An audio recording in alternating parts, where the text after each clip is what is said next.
Found a way to connect to the internet. Welcome to the QAA Podcast, episode 342. What's normal anymore? As always, we are your hosts, Jake Rockatansky, Julian Field, and Travis View. Does Travis need like a wellness check?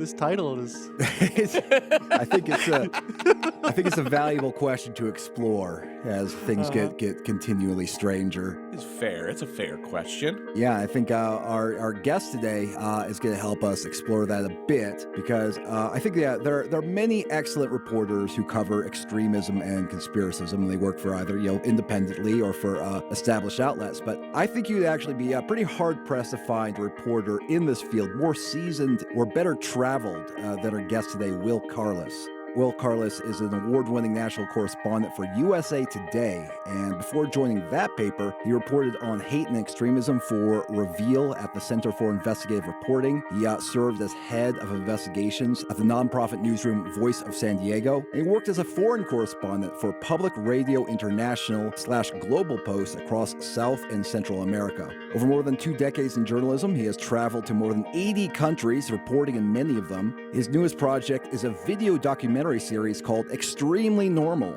And the first episode is an intimate exploration of the draw that the manosphere influencer Andrew Tate has on many directionless young men. Will, thanks so much for taking the time to chat with us. Thanks, Travis. I guess seasoned is just like a good synonym for old. Like I'm just an old guy at this point, right? But yeah, we taste better.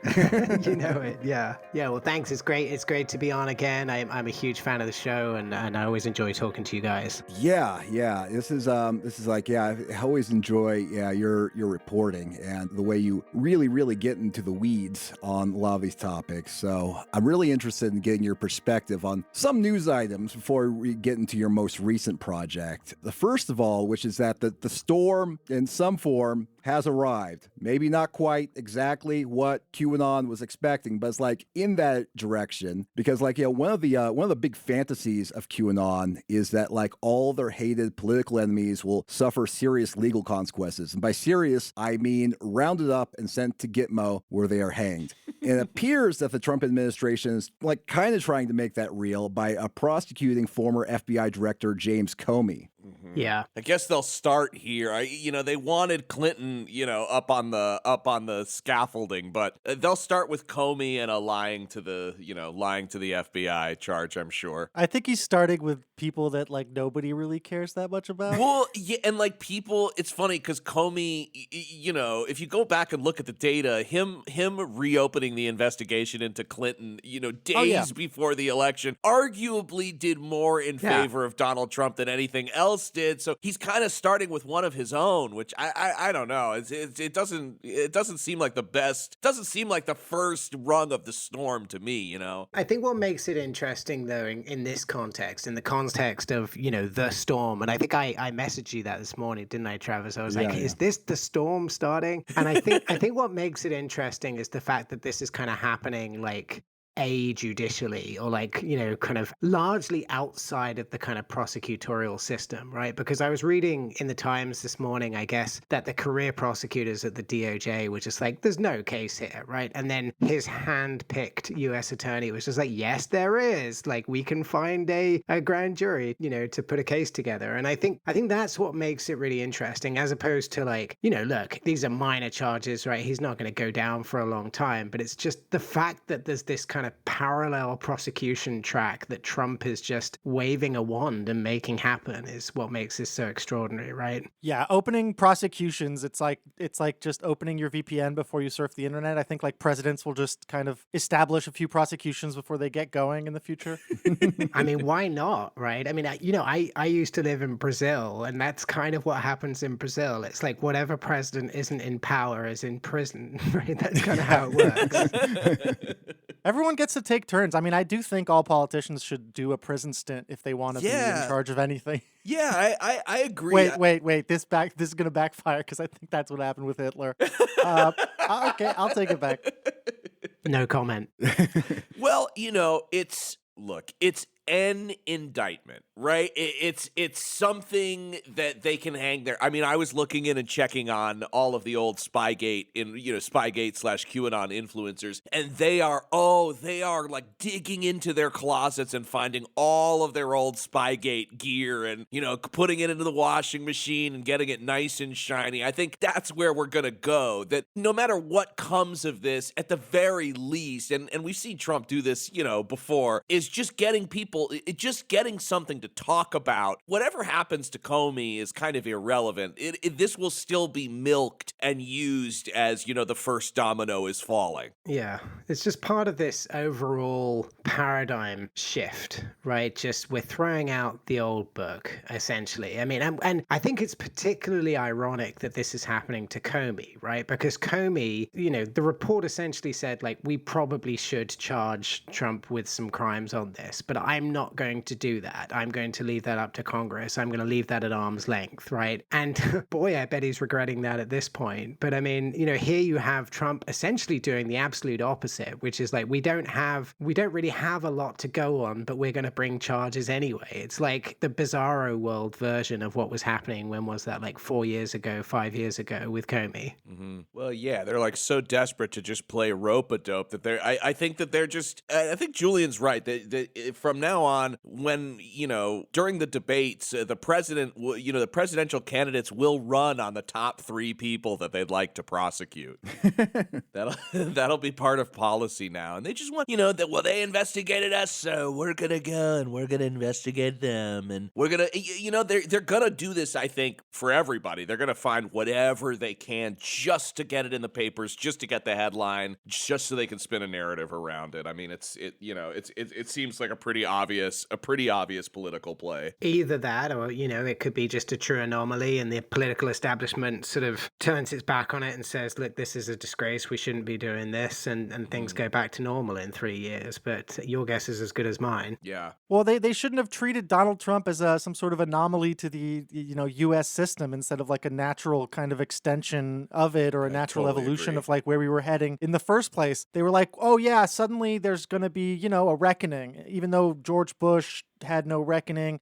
Former presidents that have committed, clear crimes have had no repercussions, have had the opposition completely drop it as soon as they take office. And then this time around, they're like, wait a second, this guy is actually particularly bad. And even that was theater. I mean, we don't really make any rich or powerful people like feel deep consequences. Well, that's the kind of devil's advocate MAGA argument here, right? Is essentially, look, yeah, okay, we're shifting paradigms, but you shifted paradigms when you impeached Donald Trump twice, and when you investigated him and did all of this stuff. So I mean, there is a bit of a devil's advocate argument here that yes, this is paradigm shifting, but the paradigm also shifted in the opposite direction against Trump, to be fair, right? Yeah, I would just say that if you're going to pretend that there's like actual justice at work that can affect the president, the sitting president, then that's a precedent. And I think that that's what's so funny is that they weren't willing to go all the way because they do know the consequences of that. Right. Because then Pelosi's in jail for insider trading. I mean, there's almost nobody wouldn't be in jail for something or other. And so they kind of they stayed in the middle. And I guess I'm hoping that he stays in the middle as well, that a lot of it is just bluster and theater. Well, that was my point, right? It's like, not only did sort of the royal they not go all the way, but like this particular person didn't go all the way, right? And now he's facing these charges. So yeah, I mean, I don't know. I never know with all of this stuff. Look, these guys are all politicians, and as far as Comey's concerned, his name's back in the spotlight. He's back on the front pages. Like, there's a bit of me that's just like, how much of this is just political theater, and none of these people really care, and they're all kind of smoking cigars at the end of the day and having a whiskey together and just kind of saying,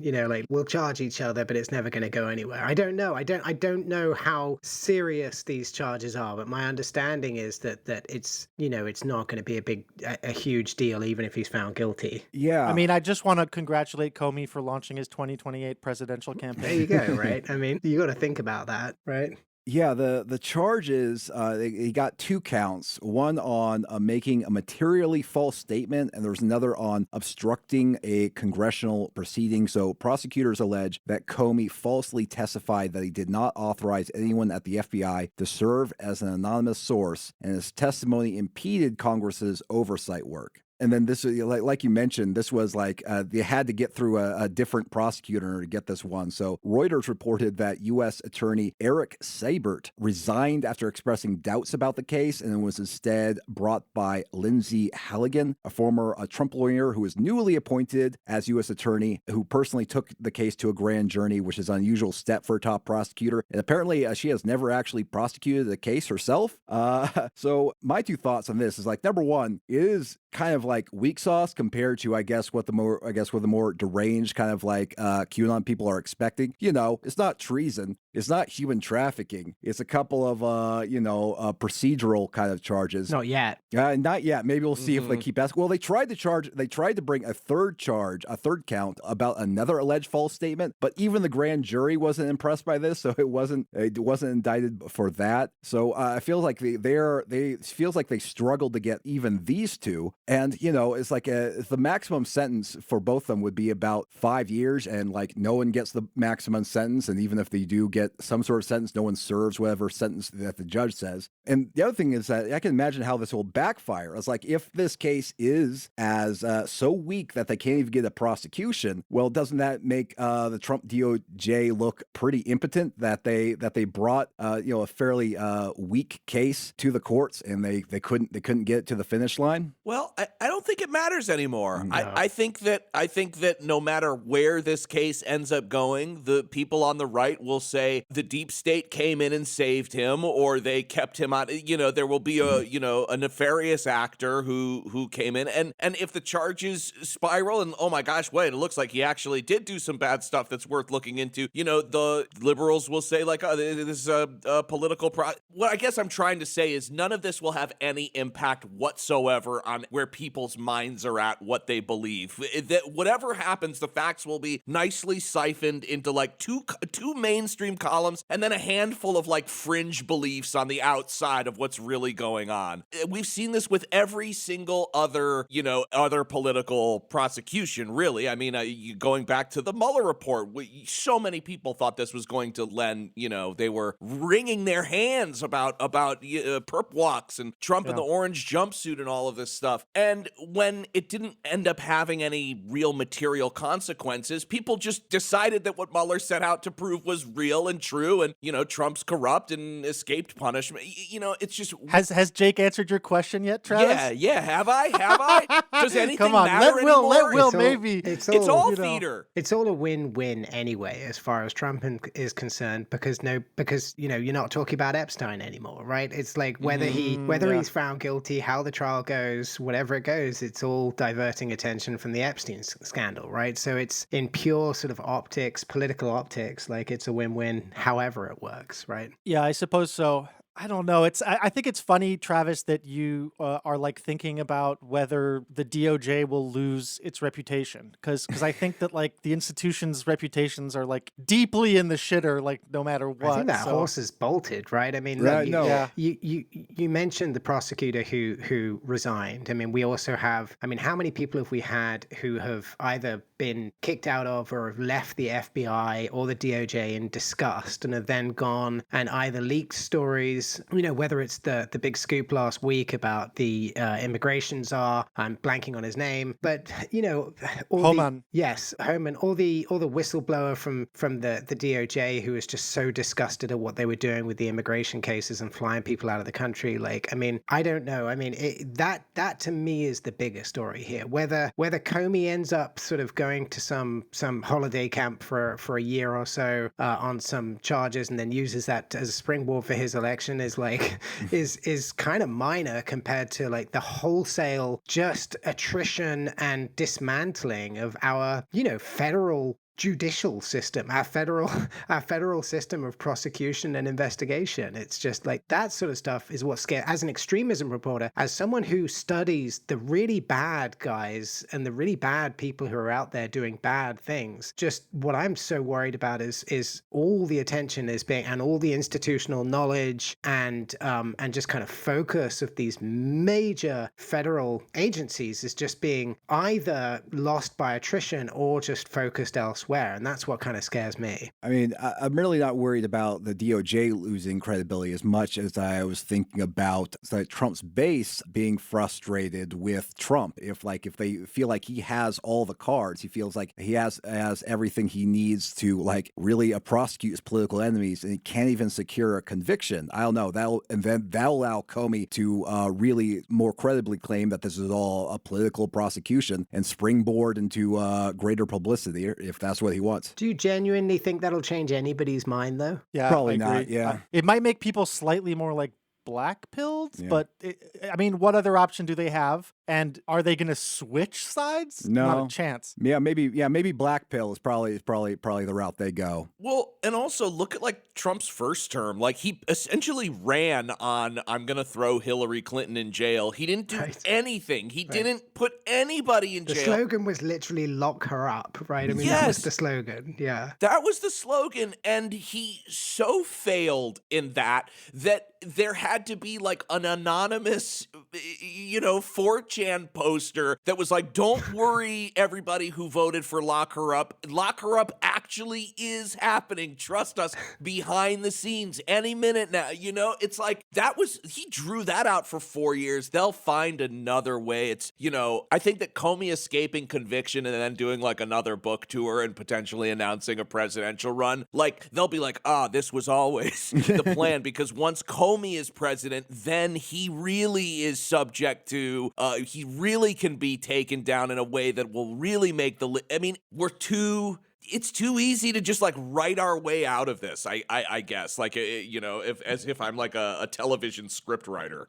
Now, this may be just the beginning of Trump using federal law enforcement for political ends. So according to reporting from the New York Times, a senior Justice Department official has instructed more than half a dozen U.S. attorneys' offices to draft plans to investigate a group funded by George Soros, the billionaire Democratic donor. So we'll see if that goes anywhere. But he seems like he feels emboldened. And it was like everyone who's really irritating him, he feels like he's able to use his prosecutors to go after now. You guys won't be getting your annual bonus checks from George Soros this year, guys. Sorry. No, pity. Gosh, what'll happen if Trump gets, because it's one thing to get the indictments, right? If you've got a lawyer who's sort of like, sure, we'll find I can find a jury that'll indict on this. I'll get a couple pilled people together. We can do this. If he gets the Comey indictment, Soros, what if he gets all of the indictments and then no convictions have like that essentially on a public stage it plays out that these people actually haven't done anything worthy of securing an actual conviction. Now that'll be interesting. You also have to hold that up against the system of grand juries, right? I mean, yes, okay, you can get that the saying is something like you can get a grand jury to indict a cheese sandwich if you need to, right? Sure. But I don't know what the stats are, and maybe some smart listener can look them up. But generally speaking, prosecutors will use grand juries to bring cases that they already know are very strong, right? These grand jury cases very seldom fall apart. Like if you can get it past that stage, then you're going to bring it. So what will be interesting will be not so much whether these cases fall apart, but how rare that is in the context of grand juries and these big federal prosecutions. Because I think I'm right in saying that that's extraordinarily rare. Like you don't bring a grand jury prosecution that then just like falls apart with a whimper. Like that rarely happens. Yeah.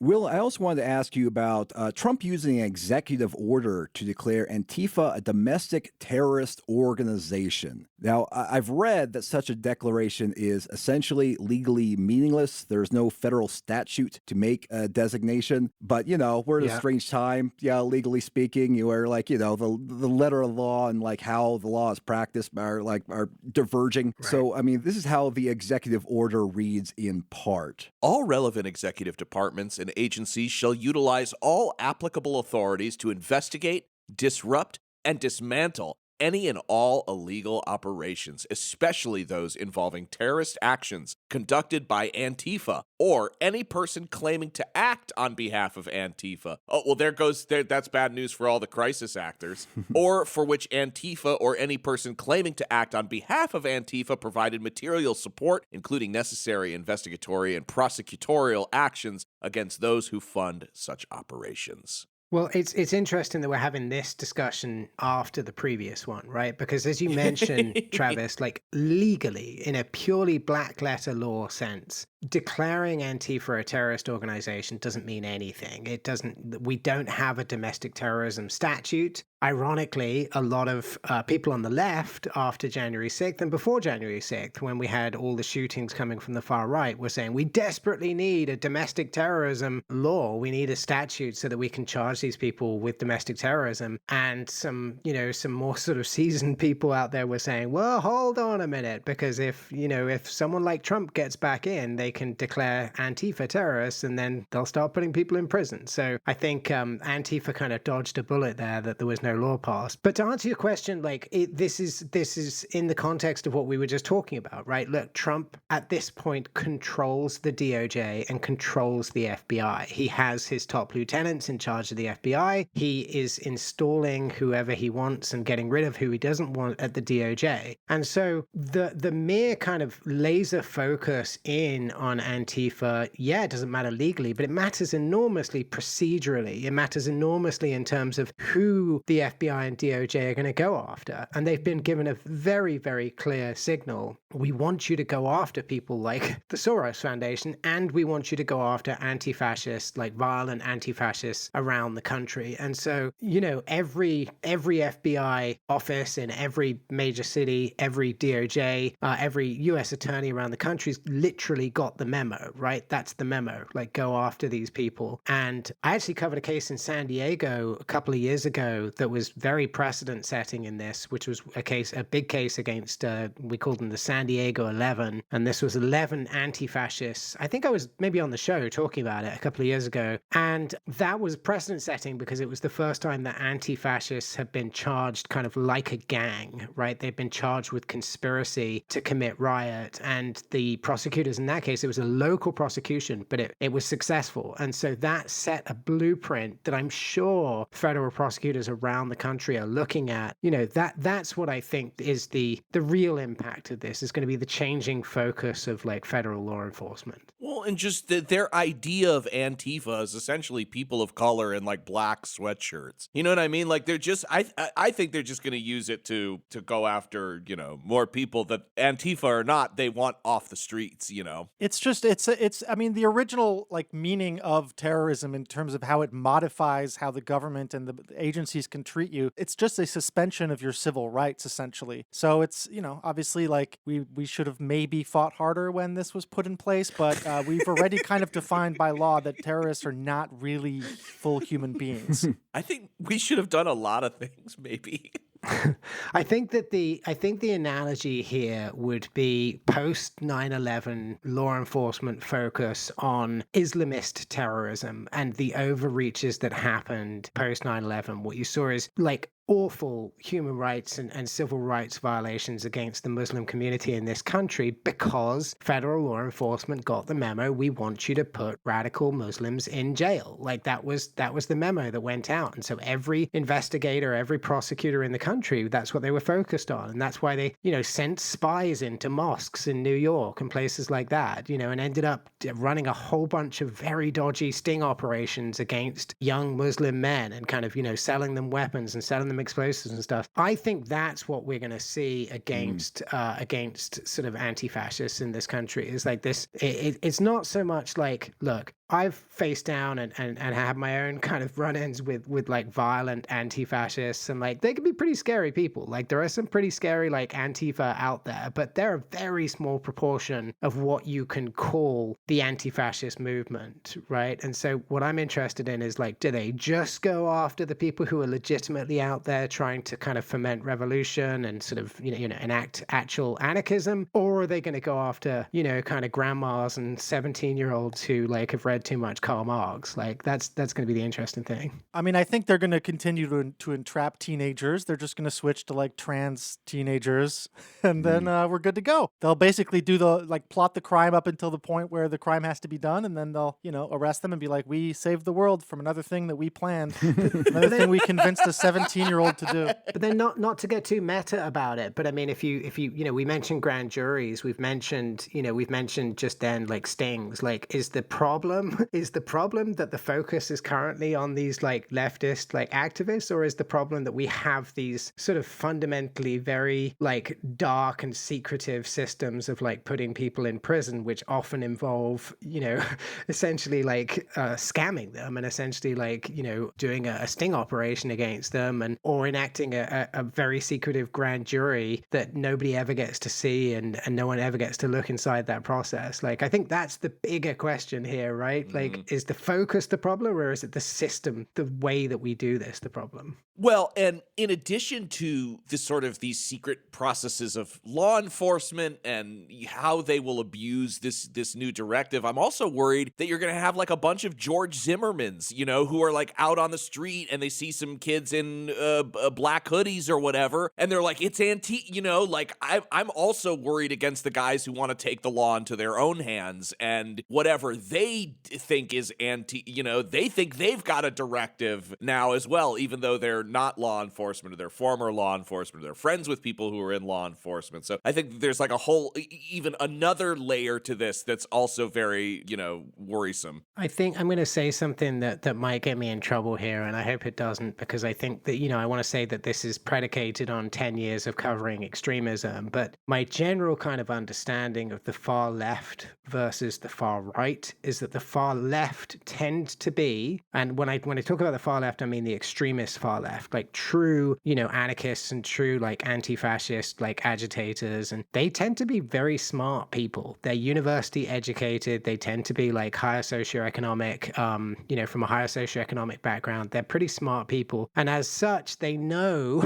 when to not go out and get themselves into situations where they could find themselves the target of law enforcement. That's often not true on the far right. A lot of people on the far right, a lot of kind of, neo-Nazis and people tend not to be very well educated, tend not to be very smart, and they tend to be not only to be targeted by kind of law enforcement stings, but also they are more willing to kind of put themselves out on the street when they might be in danger. And so I think that's why we haven't seen large-scale Antifa activity. We haven't seen a lot of big protests. I think that's largely because they know that not only are the George Zimmermans out there, but they also know that law enforcement's paying very close attention to them, and they're, I guess kind of biding their time, and they don't want to go to prison. And so they're being sensible about it. I mean, that's nothing new. I mean, the institutional power, the police power, military power, in general, is willing to cut slack to far right way more than far left. Even if they do have to kind of police them, there's a bit of a wink and a nudge. And historically, the power structures have not been weighted,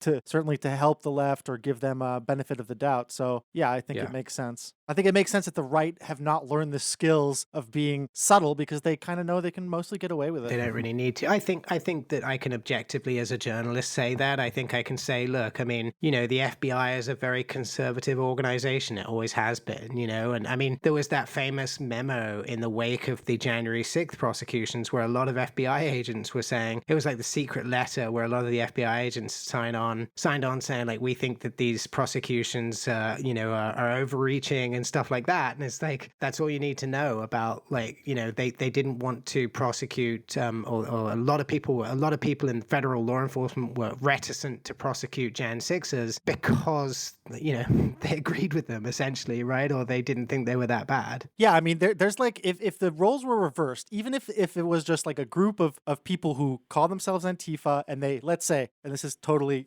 speculative, but let's say they burn out a Walmart, just like destroy Walmart. The Democratic Party would never come to the rescue for them. They would never argue for their release. Mm-mm. They would never eventually be pardoned. There just isn't anybody. They wouldn't be alive. Supporting. They'd be shot. Yes, that's true. Exactly. I mean, there's layers to that. Yeah, I think also like important context of this executive order is part of a long-running effort, starting with the Trump administration, to turn Antifa into like an all-purpose boogeyman. I think it's probably best exemplified when in 2017, when the alt-right troll Microchip, he started this petition to declare Antifa a terrorist organization, received over 300,000 digital signatures, and Microchip told Politico that same year that the intent of the petition was to, quote, bring our broken right side together after Charlottesville and to prop up Antifa as a punching bag. Microchip went on to say, quote, so the narrative changed from I hate myself because we have neo-Nazis on our side to I really hate Antifa, let's get along and tackle the terrorists. You can call it an extreme form of whataboutism.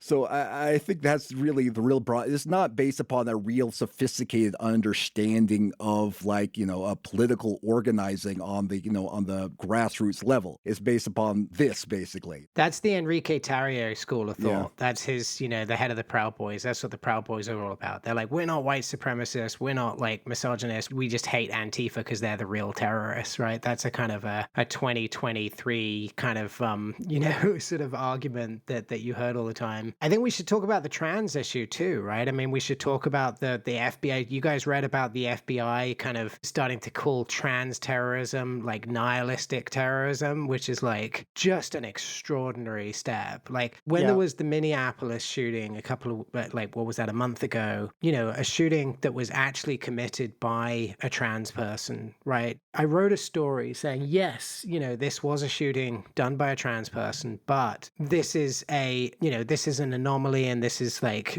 percentage wise, like we're still about right in terms of like how many, transgender people like commit shootings compared to how many transgender people there are in the country. But I pointed out in that story that actually that shooting was almost certainly, like all the experts looked at what the writings that the person left behind, that the shooter left behind, and said like this individual left behind a lot of indications that they were part of like the nihilistic shooters, right? They were one of these people who were just obsessed with school shootings and shooters and becoming a saint and all the rest of that kind of nasty, dark stuff. What happens 2 weeks later? The FBI literally starts to call any shootings committed by trans people or their sort of allies, they start to label it as nihilistic attacks. And like that's like the complete opposite of what all the experts say. And they're basically using and weaponizing that term against trans people. And I think that that's very analogous to what's going on with Antifa. It's the whole boogeyman idea, right? Like, yes, Antifa are the boogeyman, but hey, trans people are, increasingly the boogeyman in this country too. Oh yeah, absolutely. Will, as someone who was in D.C.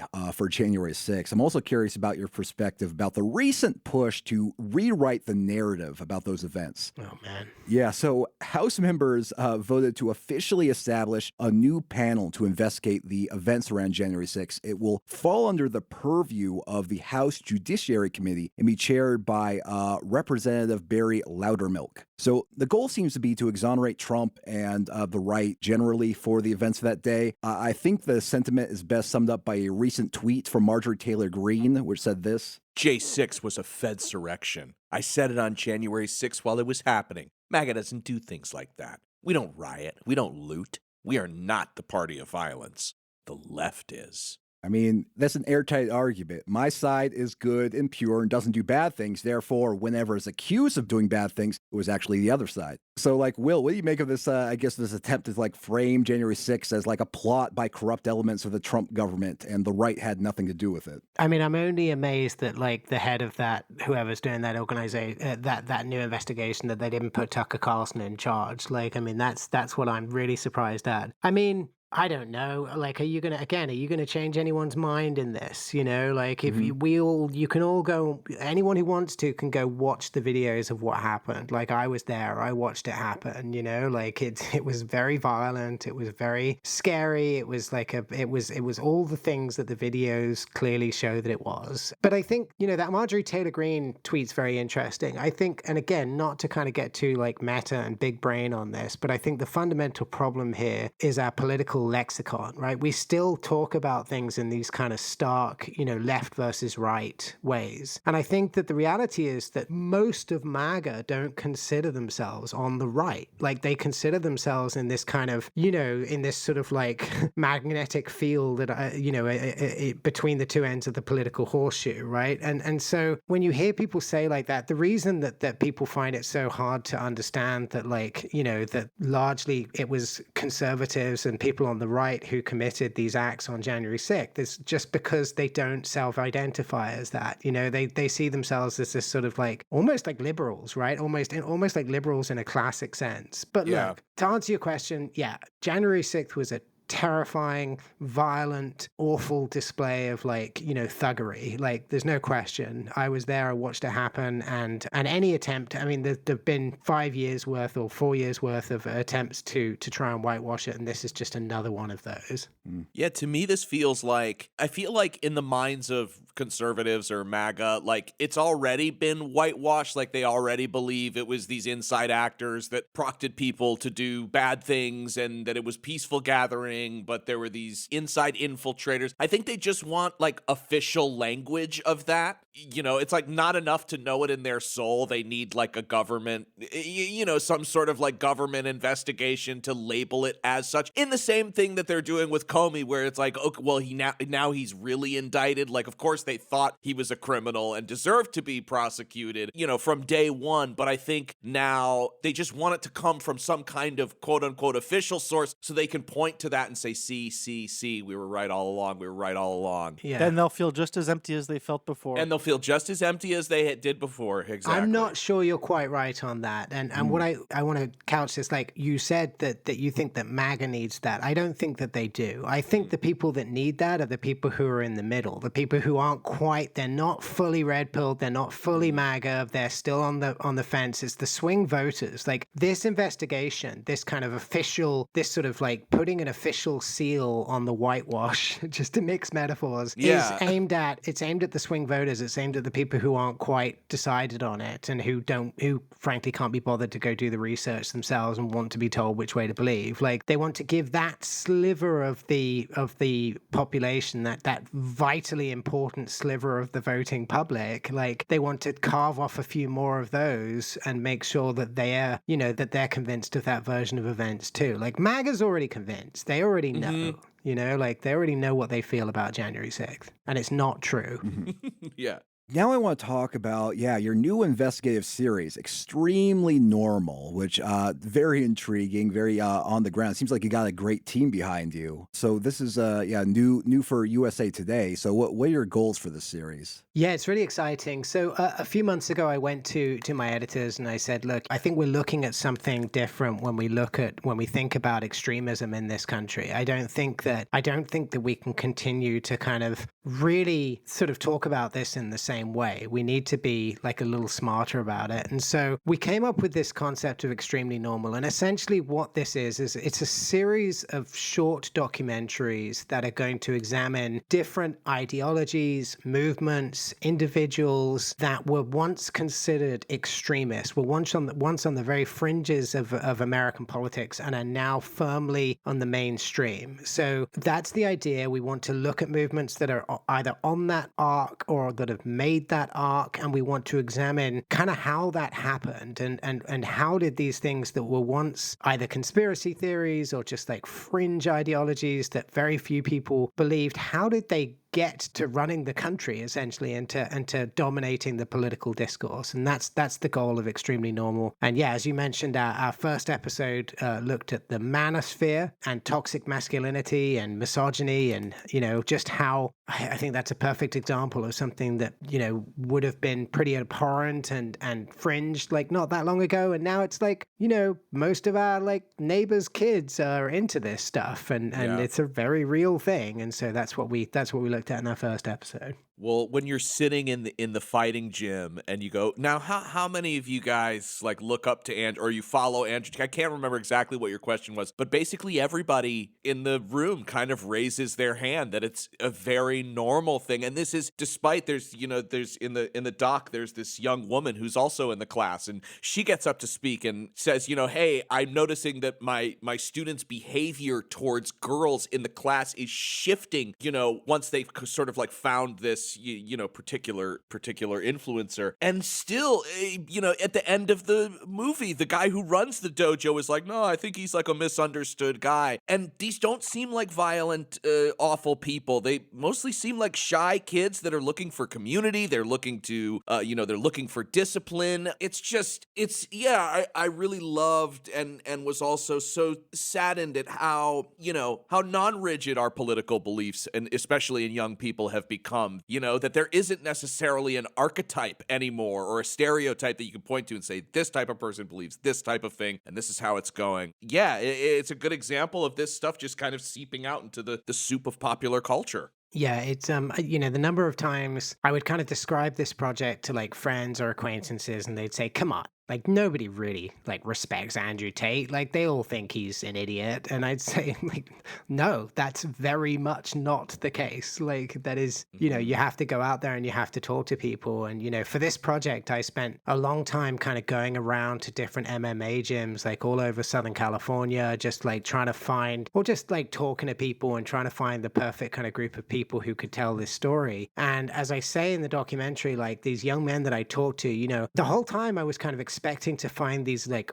awful, like, horrible little kind of trolls. And the reality isn't that. Like the reality is that these are, as you point out, they're young, lonely men, who don't have don't grow up in the kind of archetypal world that we grew up in, or that I grew up in, and they are struggling for answers. And this is where they find their answers, is online. And it's very, very difficult to distinguish, like particularly when you look at like the way that our politics acts, when you have the top politicians in the country kind of like, shouting at each other on social media and calling each other cuss words. It's like, it's very difficult to distinguish that from Andrew Tate or whatever other, huckster is out there who's trying to sell you on their worldview. And so it's a confusing world for these young men, and they get sucked into it and they get attracted to the kind of, the good stuff that these guys preach, which, they do preach some good stuff, but then they also along the way are kind of taking in the violent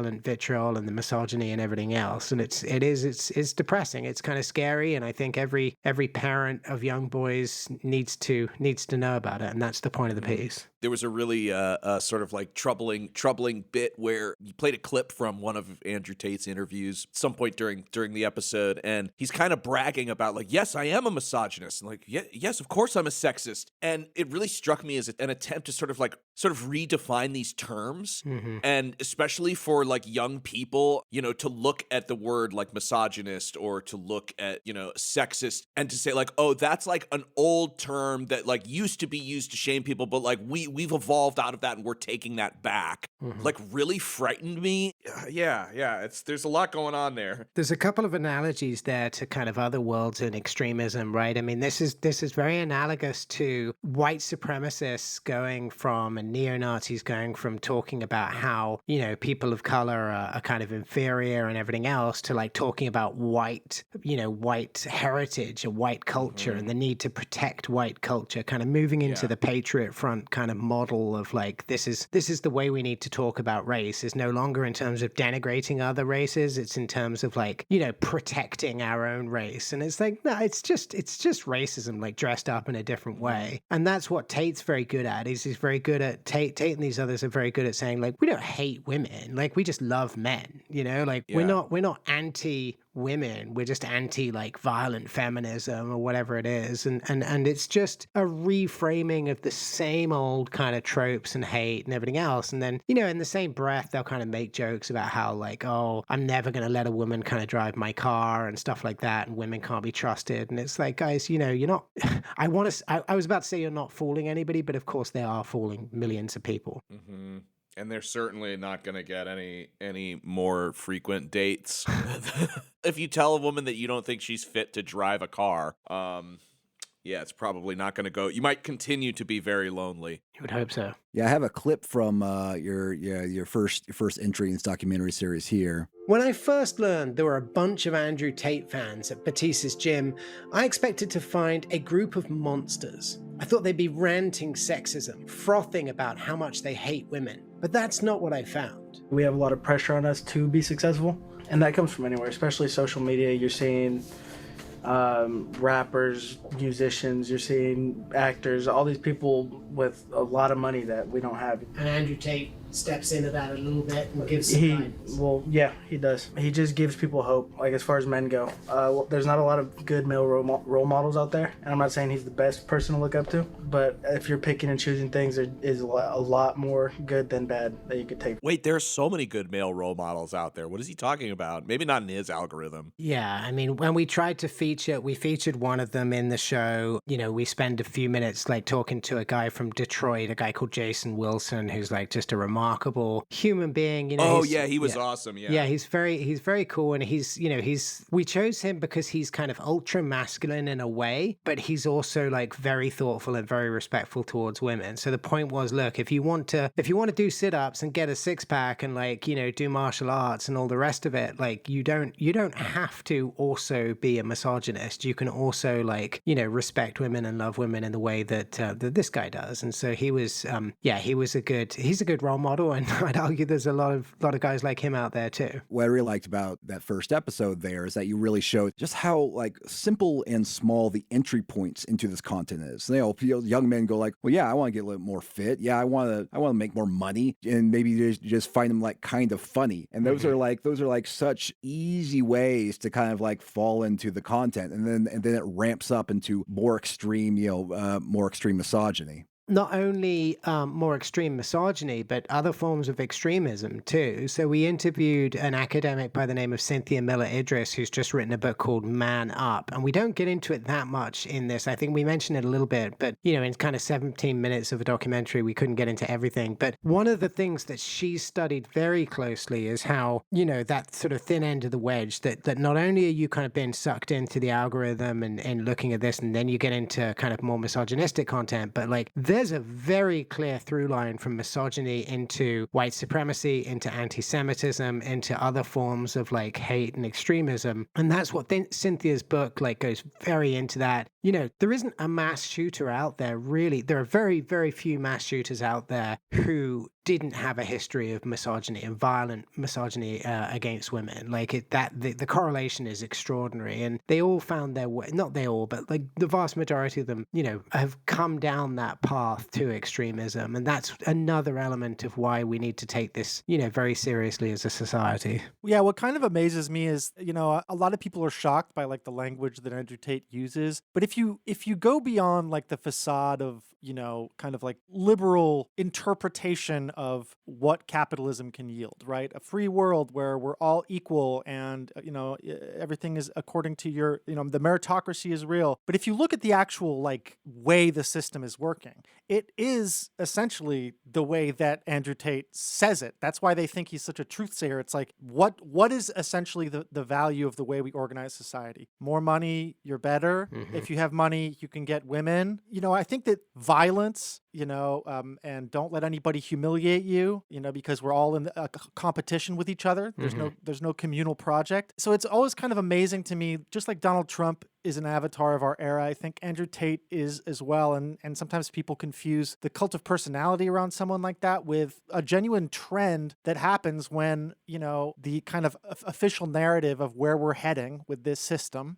you know, this free market capitalist system clashes with the reality on the ground for a lot of these young men. Yeah, the only kind of chink in that logic is that, you know, Andrew Tate has been charged, right? I mean, he's been charged with sex trafficking, he's been charged with rape, there are lawsuits against him, and, you know, he could very well end up going to prison. But I mean, yeah, essentially, yeah, I mean, look, here's a guy who's made millions and millions of dollars out of essentially like exploiting women in one way or another, and he's used that, you know, that vast wealth and that his vast following to just kind kind of like steamroll over any sort of like niceties and formalities of society, right? He's just like, I'm just going to do whatever the hell I want and say whatever the hell I want. And yeah, in many ways, that's sort of the, I don't know, the kind of the dream of the dream of commercialism, right? It's like you get so rich and so powerful that you can do whatever you want. And, you know, I think there are parallels between that and what we see in everyday politics. And I'll leave it at that.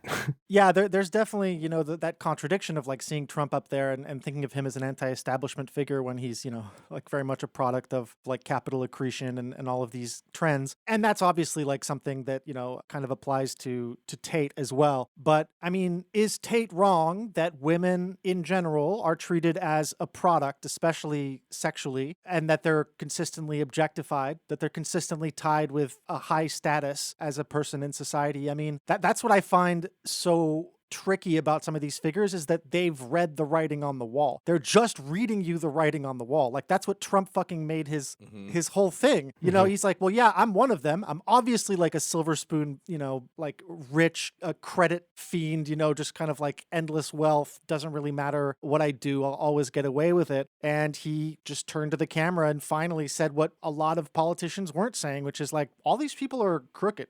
I used to buy these people. I mean, I think the bigger trickiness with Tate and his ilk is even more fundamental than that. It's that a lot of what they say makes sense and is perfectly reasonable advice for young men, right? Like a lot of, if you look at the bulk of what Tate and the rest of the manosphere say, it's essentially along the lines of like, you know, make your bed, don't eat too many burgers, like, you know, go for a run, get some sleep, drink water, you know, study in school, don't get into trouble, don't drink, don't do drugs, like all of this stuff that like most people who are in the kind of mental health industry say are pretty good things for young men to do. You know, obviously where Tate differs is that he then takes that and he spins it off into his kind of vile misogyny as well, right? And so he brings in this other stuff. But that's where I think the real danger lies with Tate and these guys. It's that you have to listen to quite a lot of Andrew Tate to hear him say something nasty against women, but he does say it, right? Whereas, oh, yeah, horrifying.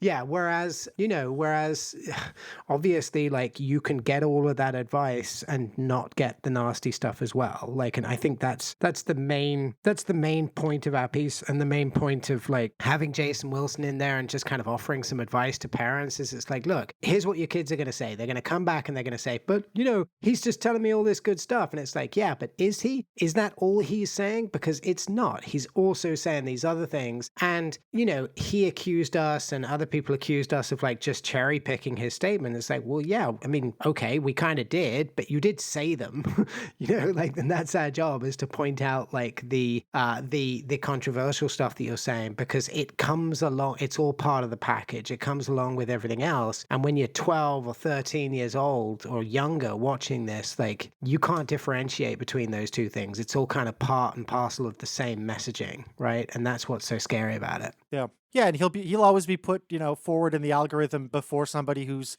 telling you all those positive messages, but not, you know, attaching them to outrageous statements that are going to make the front page, both like because people hate him and people love him, and by front page I mean top of the algorithm. I sound like an old man, but yeah, seasoned is the word, Julian. Yeah, yeah. That's the reality. Is like, that's the secret sauce, right? Is that he's brasher and less controlled in the way he speaks than anybody else. He's willing to say things that are so outrageous that they would shock your parents. If you're like, I don't know, a teenage boy, you'd love to shock your parents. And so like, again, the entire system is set up to facilitate an MLM, you know, sex trafficking grifter who yells at you, shows off his cars, and comes in hot in like short form vertical format. I don't know. Bang. Dude, I think you nailed it. I was listening to that one young man, and he's saying, you go on the internet, you go on social media, what do you see? You don't see poor people. It's all cars, clothes, fashion, traveling. Look at me. What am I eating? What restaurant am I in? Here's a picture of the menu. It's like, this shit has been around forever. Cause like, I remember when I was in junior high or high school, there were all sorts of like, I can't remember the names, but it was like pickup guides, how to pickup artists. Yeah.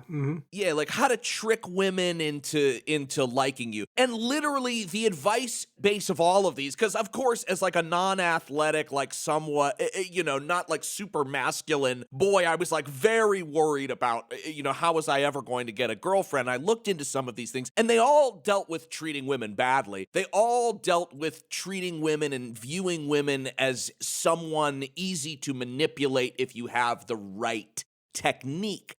But what's different with Tate is they can see him. They see the fitted jacket. I mean, I think he looks ridiculous, but like, I don't know, young people, they see the big glasses and the Ferraris and all of that stuff and the wealth. And like, that's a huge part of it, I think, is that like, it's like they can see him too. It's not just his message anymore. It's hard to argue like that everything is a market. Everything is a free market. Everything regulates itself if you make it a commodity. And then to argue, wait, you're seeing women as commodities now? You're seeing highly sexualized women that we've been presenting you for years within this free market system. You're seeing them as commodities? Oh, I'm shocked. I mean, everything pointed there. Like the entire funnel leads you there. Yep. And at the bottom of the funnel is Andrew Tate. There he is. That's right. That's bulging right. biceps and all. Yeah. Waiting to catch you.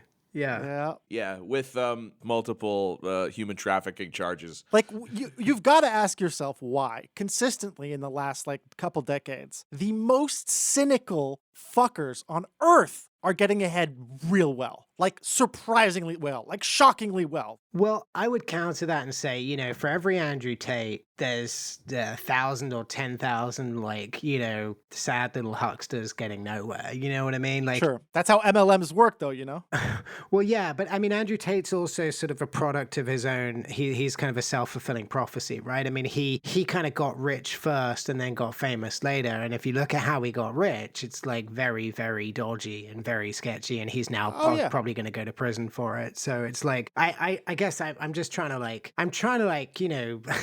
I think a lot of young men feel that. I think that they watch it and they think I just need to be like this person to get ahead. But I think, what they don't see is all the pathetic people who are trying to get ahead just like him and are actually just like leading very sad, very unhappy lives because they never learned how to treat half of the human race, and that's really what we're trying to get across in the piece. Is just like, look, there are other ways of doing this, and like these guys are not, being honest with you, like it will make your life worse. I think that's what really needs to come across. It's like, this actually will not help you. Yeah. But it's understandable how people get there because it's all, that's always been the role of like media and TV and now social media. It's like to show you the inaccessible dream that if you win the like lotto of life for no apparent reason, usually nothing to do with merit, if you win the lotto of life, you can access this. And the majority of people receiving that message and adapting to it and falling into these kind of scams are people who,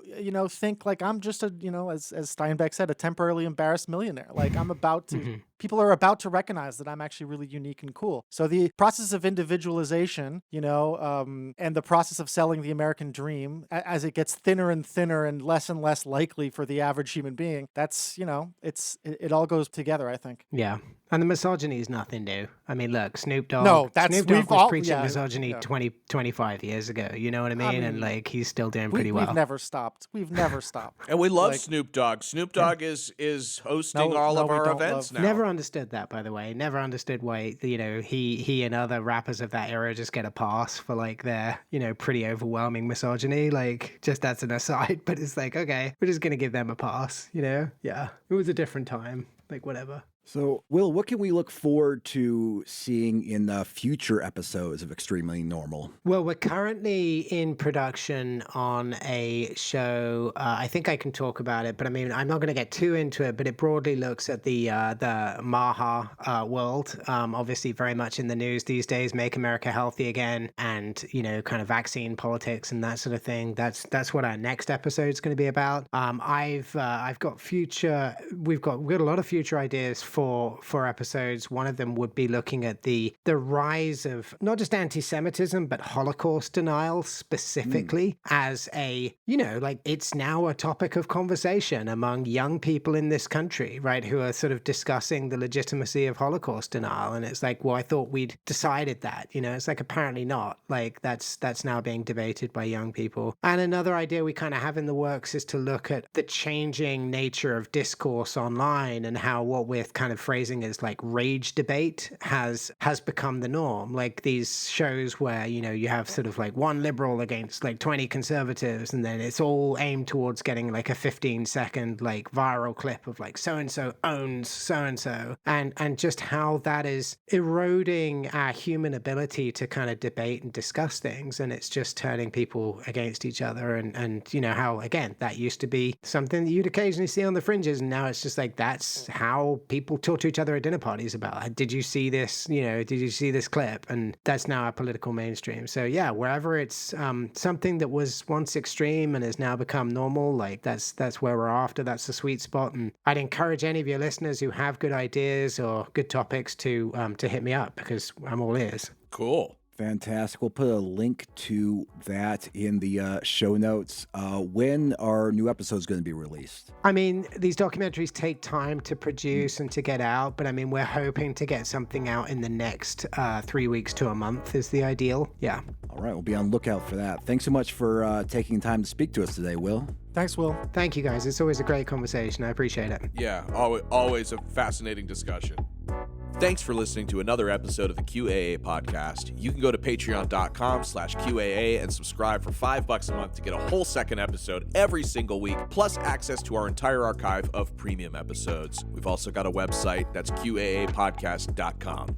Listener, until next week, may the deep dish bless you and keep you.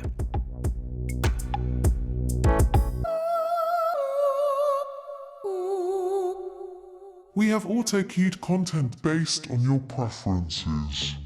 Your message, not to Obama or Brennan, but to directly James Comey today. Yeah, I mean, I think that James Comey, you're gonna go down in history as a former FBI director who tried to stage a takeover of the United States of America and basically take down a duly elected president of the United States of America. That's what he's going to be known as. He is a evil, treasonous SOB, and he knows it. I don't care how arrogant he can get, because he can get very arrogant. But that's what he is, and it's not just him, but Comey. That's what he is. He really is a person who thinks he can actually do whatever he wants to do because he was in a position to do it. And that's where the American people need to understand. When we have to be very conscious of who it is that we are putting into power inside of our government, state, local, state, and federal, because these are the types of people that are in there now. And Comey is at the nexus of it. And he will be convicted, but let's see if he helps expose some of these other names that you just mentioned. Yeah, we'll see. So you think flip Comey? Yeah, Maybe. He's gonna have to. The rat eat rat, General. That's right. No honor among thieves is what they say.